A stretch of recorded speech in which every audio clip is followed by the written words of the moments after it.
Thank you, Chair. I believe colleagues who spoke before me have acknowledged the very strong work of the ministry in being able to reclaim some of the lost ground, especially with respect to COVID.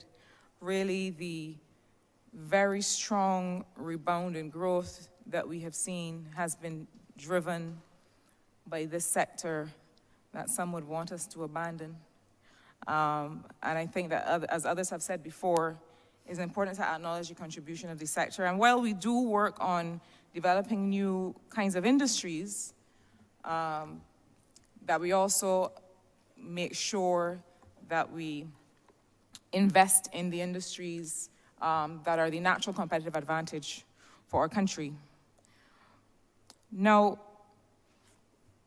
Minister, we spoke earlier with respect to Grantley Adams International Airport. There was a lot that was said with which one could agree about the quality of customer experience.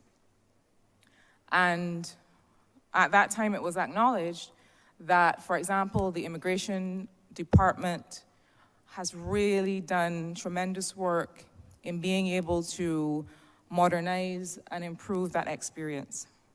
I would also say that there's an extent to which Customs and the officers who work with Customs have also been able to improve some of what we had been experiencing with respect to arrival, passage through the airport, and so on. However, one of the key service quality issues in any service is consistency, as you know, Minister. And one of my concerns is that when it comes to the experience, specifically with Customs, that while we do have an improvement and we have very hardworking, dedicated officers, my concern is the consistency. I'm aware, and none could be more aware than you, Minister, that the airport and the approach to managing an airport in circumstances where you are not directly responsible for every entity that is operating within that airport, that is a particular challenge. And I think that your airport management also have to be commended for keeping all of those balls in the air and maintaining those relationships with the various teams that contribute to that service experience. But Minister, I have to say to you that growing up, I don't come from a place where we were in a position to travel often. As a matter of fact, I traveled once in my young life, and it was a class trip from Belmont Primary School to go to Venezuela. And my mother never baked so much sweetbread and killed so many chickens to get us to be able to go on that trip. So that was my real big experience passing through the airport. But we used to go to the airport. Bajans, remember when we used to go to the airport as an expedition. Watch the planes take off, watch the planes land, watch people coming out and hear from them what that experience was like for them. And at that time, even as a young child, I was disturbed by the fact that the experience coming through Customs of Black Barbadians coming back home was completely different from the experience of visitors coming to our country.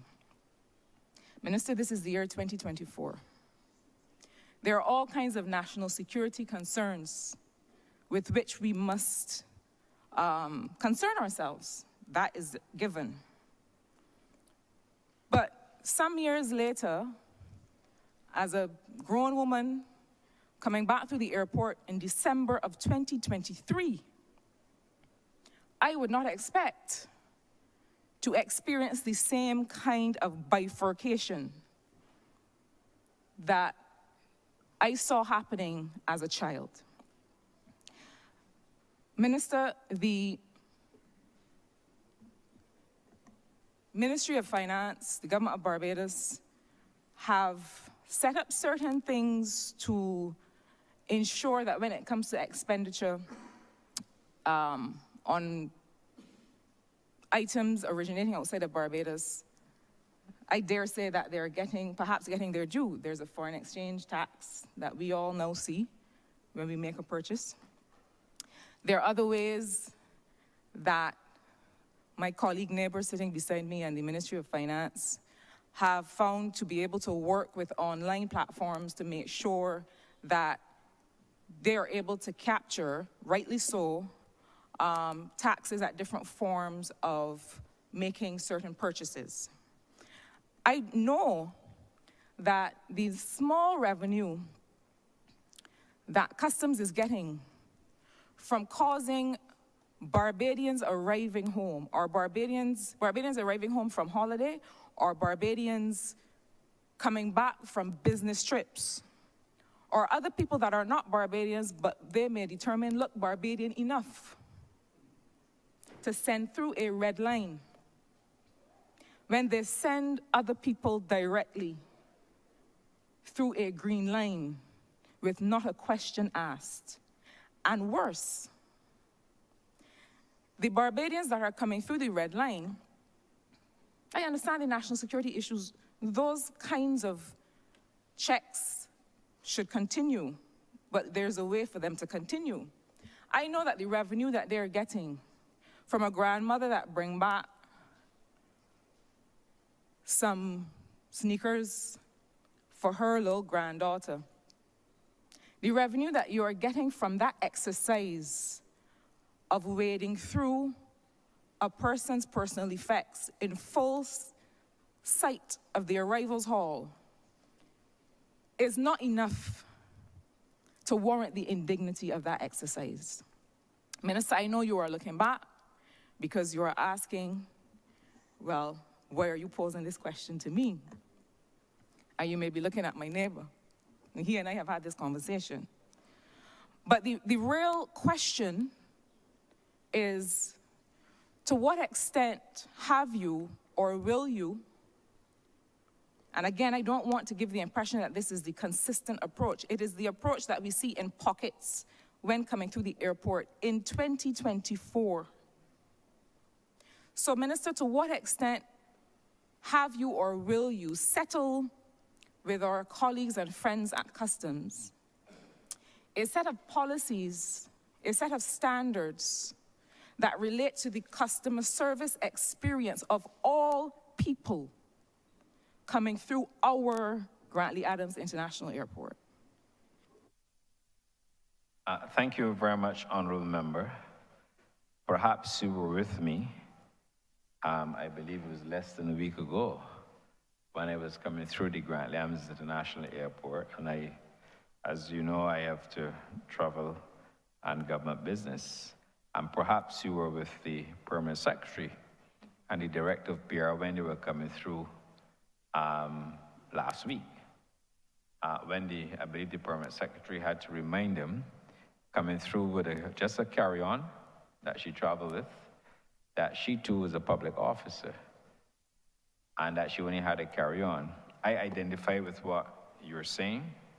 I took the opportunity to observe certain practices, and therefore I indicated to my Permanent Secretary that we would have a conversation with the Comptroller of Customs, and obviously, as you know, Minister, it is not, I don't have ministerial oversight over that department, but we are all in this together, and we have to collaborate. I know that my Permanent Secretary had relayed to the Comptroller of Customs her own personal experience when she came through.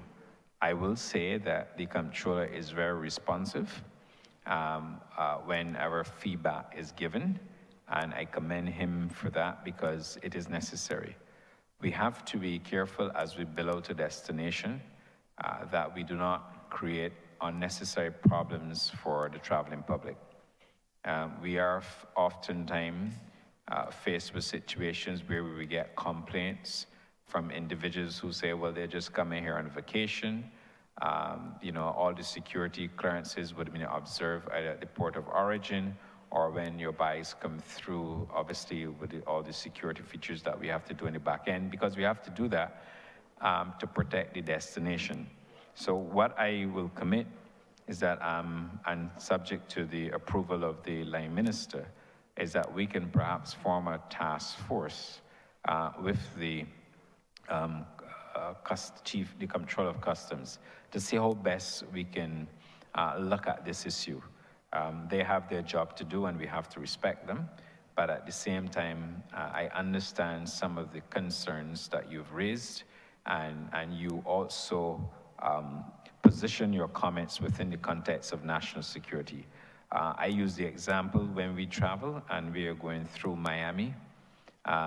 You go through, you see thousands of passengers going through, they do their security checks, which is all right. The same thing applies when you go to United Kingdom. But what is sometimes very upsetting to passengers when they land here, including locals who complain, is oftentimes how they perceive the customer service. So we have to focus more on training. We have to focus more, as you indicated, on the consistent delivery of service.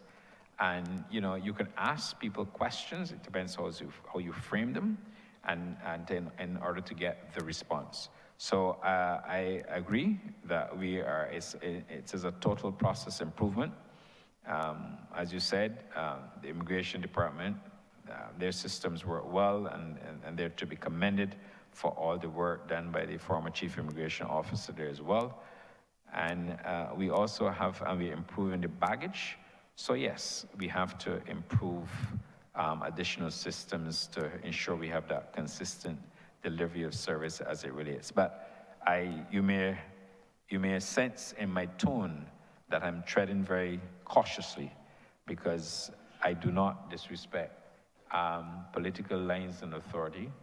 But at the same time, if we have challenges, we have to sit down and discuss them with a view, because predominantly we are processing, and with the new business we're getting in, we have to be very mindful of the potential backlash if we do not get all the customer services going in the right direction at the Grant Williams International Airport. And Minister, I hope I have given you the appropriate response. You have indeed, Minister. Let me say that as a traveler myself, I tend not to feel too inconvenienced by delays that are going to keep me safe. That's one thing. Much of the operations that we see in the situation I just described involves things like people actually checking the commercial value of things that people are bringing back, charging duties, writing them in a receipt book, sending somebody to pay.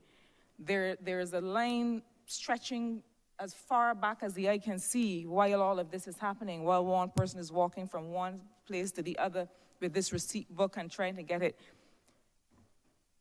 That is not a national security concern.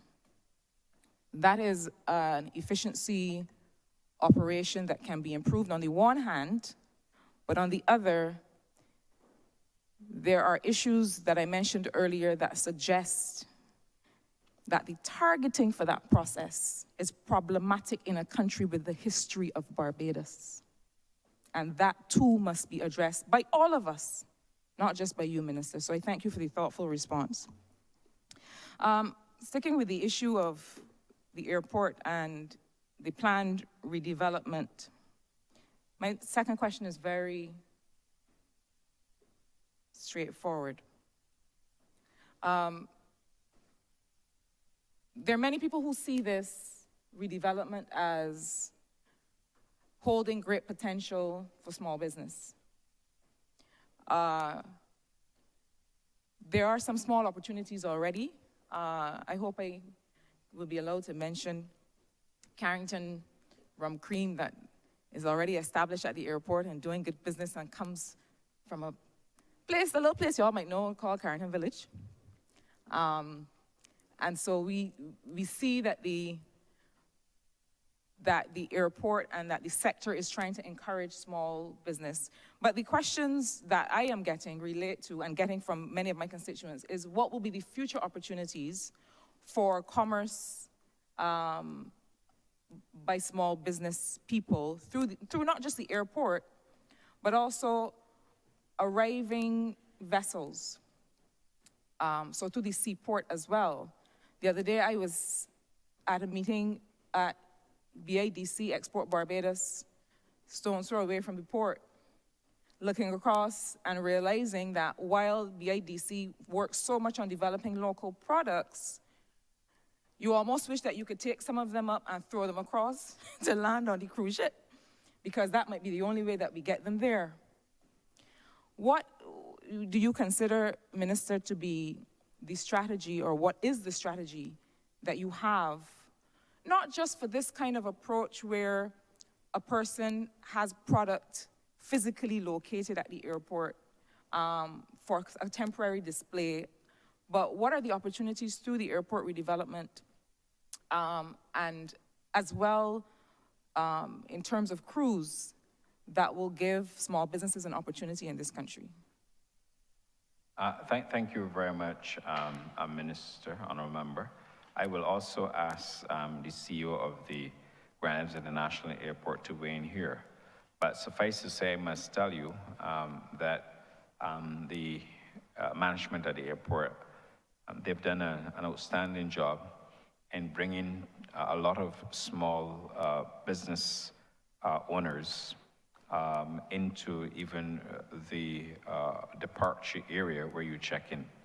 I have seen from persons who have flavored popcorn businesses to other businesses there, and I really have to commend the management for their foresight in allowing small business people to have an opportunity and to build their businesses there, and I really want to congratulate them for that. And I know Mr. Bourne will go into greater detail.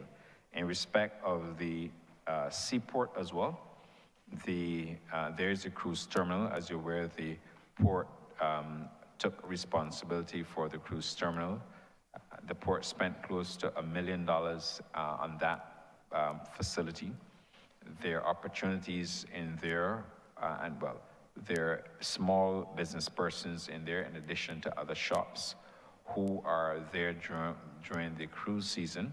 And as we return to a very busy summer season this year, their opportunities will lie therein for those operators.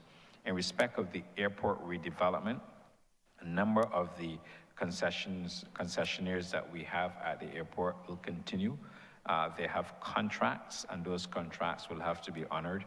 And of course, with the new arrangement that we are seeking to conclude, there will also be further opportunities, because as the airport builds and expands, it is important that we have facilities, and particularly retail facilities. And it's also important to know that with these PPP arrangements, you see them in Jamaica, you see them elsewhere, they always maintain opportunity, and they always create opportunities, I might add, for businesses, because if their revenues are to grow, they rely on an airport as a shopping mall. They rely on varied experiences, both local and those that are designed to sell the traditional items that you would normally find in an airport facility. But the redevelopment will not obstruct the allowance for small and medium-sized enterprises to do business at the airport in particular, and certainly at the seaport. We're looking to see how best we can expand such opportunities. I would refer to what we're doing on behalf of the port taxi operators in terms of the strategy there in order to drive additional spend and get more business to them. We are consistently looking to see how best we can drive additional revenues, which would in turn allow us to have greater spend on island. I'll pause and I'll ask the CEO of the Grand Evans International Airport, Mr. Bourne, to respond to your question as well. Mr. Bourne? Thanks, Minister. And just on expanding on what the Minister would have alluded to, the Small Business Initiative was one that was envisioned by former Minister Simmons when he was in charge of that ministry and when he saw that insight into the airport. But management saw it fit to expand on that initiative. The initiative was basically geared towards the air to sea season, which was seasonal, and we sought to expand it across the entire diaspora of the airport and have it one for annual exercise. Minister, you have spoken to the Carrington's initiative. That's one that is going quite well, and there are quite a number of others. And from the longevity of the project, and it's something that we've been having from the Barbados negotiation team when we meet with the persons associated with the PPP, is to have these types of initiatives not only expanded, but grow. And one of the main things that we will envision or we would realize within the PPP partnership is not just the advent of jet bridges and those types of things that everyone is speaking to, but there's a plan for a complete build out and re-commercialization of the Grand Islands International Airport, offering a lot of the experiences that we would see when we travel and what we would want as a people. So I will say in this honorable house that significant commercial enterprise will go on in that new development. Is one of the main capital expansion aspects of it, beyond the operational side, is to actually build out a full functioning commercial space. So that activity will continue. Thanks. And thank you very much, Mr. Bourne. And also, added to that, honorable member, I also believe that there are also opportunities for a new hospitality facility to be built out in Barbados. Oftentimes, what we are faced with, especially when you have to check out of a hotel, let's say 11 or 12, and your flight is, let's say, 5 or 10 p.m. It's a wonderful opportunity for entrepreneurs, small and medium-sized, to think about how best they can create a hospitality or create hospitality facilities catering to the traveler. And I'll develop this further when I speak to it on another occasion. But I also think that that's a wonderful opportunity for small and medium-sized businesses to benefit within the radius of either the airport or the seaport as they advance as well community-based tourism activities. Just thought about that, Minister. Thank you. Thanks very much. My final question has to do with a program an innovative program that was started here some years ago in an effort to buttress the fall in arrivals that we would naturally expect and did see all over the world in the sector as a result of COVID. That's the Welcome Stamp program. The Welcome Stamp program that others across the world saw and copied because they saw what an innovative measure it was, not really to do the traditional sun-sea sand model for islands like ours, or the traditional visitor model, the traditional tourist model that we know of, but really to build out the visitor economy in a more lasting way by attracting digital and other kinds of nomads, people who, by nature of their profession or their industry, can work anywhere, and inviting them here to live and work and experience the country. But the point of that when it was developed, was not just to have higher numbers on the island for a longer time, it was also to attract talent in particular sectors, to create a certain level of contagion. And I hesitate to use that with respect to something that came up during COVID, but a certain level of contagion in terms of entrepreneurial spirit and activity. In other words, we wanted young in particular, but really of any age, but young in age or in approach entrepreneurs who are in interesting sectors that could build out from Barbados, that would then move on to create hubs in Barbados, as some of them have done, and be able to generate real job-led growth in the country. I wonder, Minister, whether you and your ministry, your team, have been able to, along perhaps with Invest Barbados and others, have been able to do any kind of tracking or data analysis of, apart from the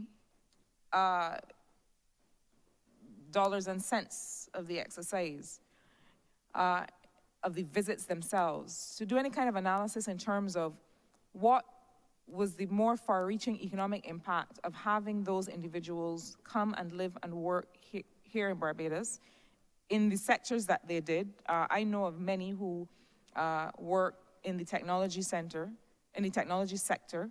and who in fact, as a result of being here, have set up to work from Barbados. Have you done the analysis to understand what has been that impact, whether there are other, whether that needs to be supported in any way by other organs of government, whether we need to be working with Invest Barbados to help particular sectors build out based on the Welcome Stamp program? Can you tell us anything about what has been the real far-reaching economic impact of that program?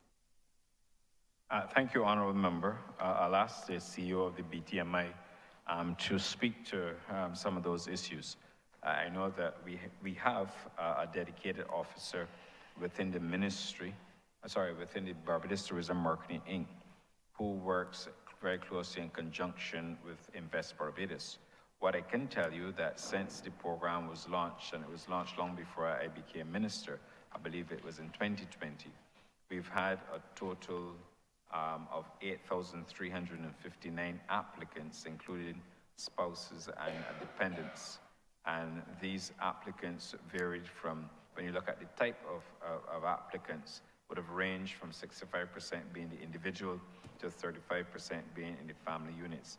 And we also looked at spouses as well as dependents. And we've also been able to capture a lot of data. For example, the applicants by age, the months in which they came to Barbados. We also have, for example, the nationalities of those who came here on the welcome stamp. For example, the United States led the way with 1,245 in terms of applications. United Kingdom as well, 1,331. Just to give you a feel for the applicants by nationality.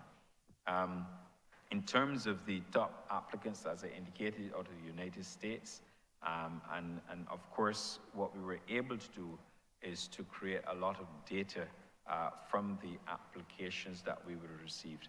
Of course, the applications went through a process to convert them once they were successful, and obviously that information we also have. In respect of the number of the duration of stay, we've also captured that information. What you're specifically asking, I thought I would just give you a little bit about the background. I'm sure you well know this as well.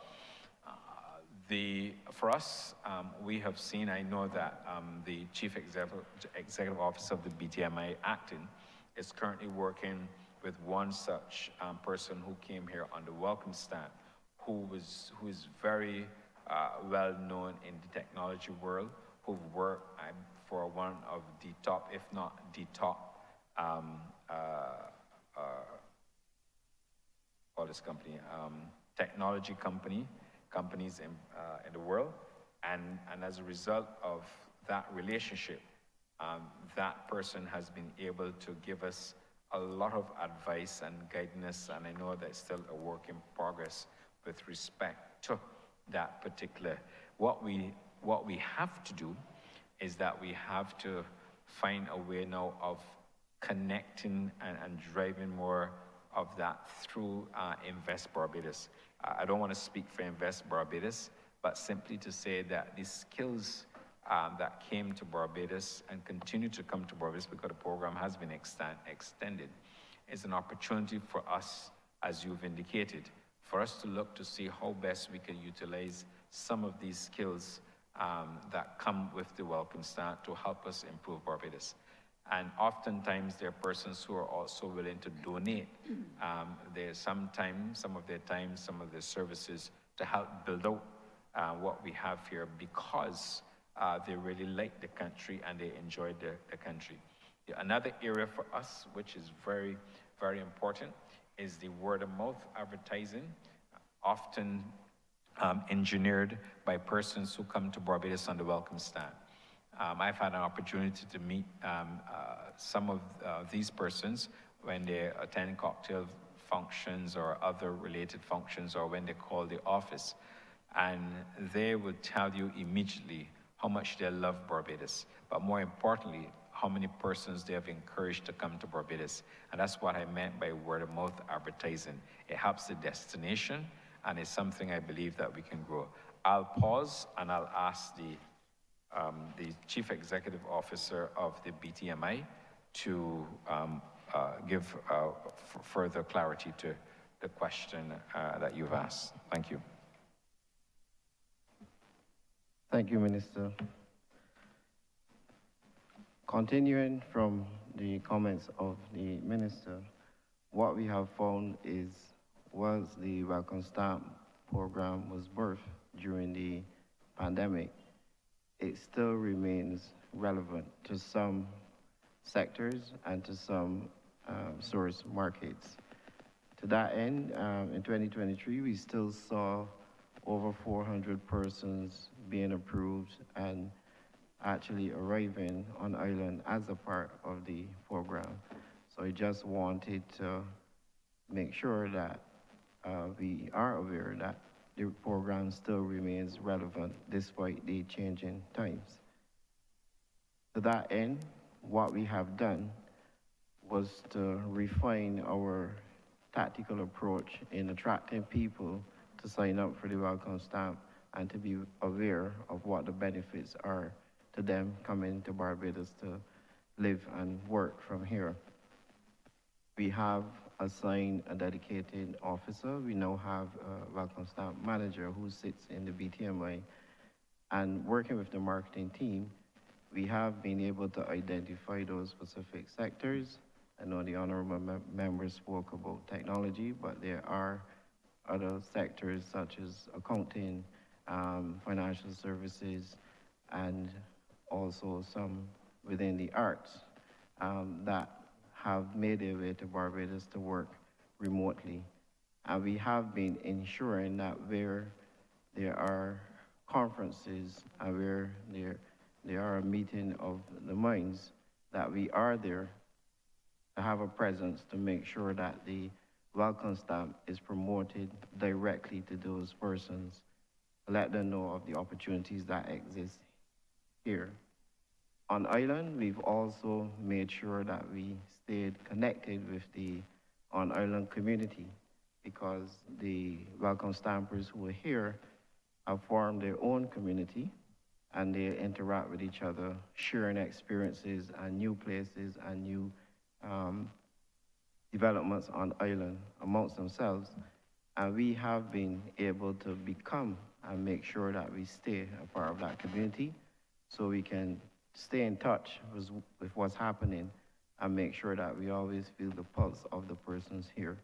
We've also created a CRM where we have collected the information of all of those persons to make sure that we know what skills we have. So pretty much a skills bank. And as the minister alluded to earlier, we have been working with one of the top technical people coming out of that group, and there are some others who have shown a special interest in helping and assisting wherever they can. And in the coming months, we will definitely be exploiting those offerings that they've given to us, and we will make sure that this becomes a benefit to all in society. Thanks. Thanks, Chair. Through you, I just want to thank the Minister and the team for the thoughtful and very prepared responses that we've received here today. Thanks.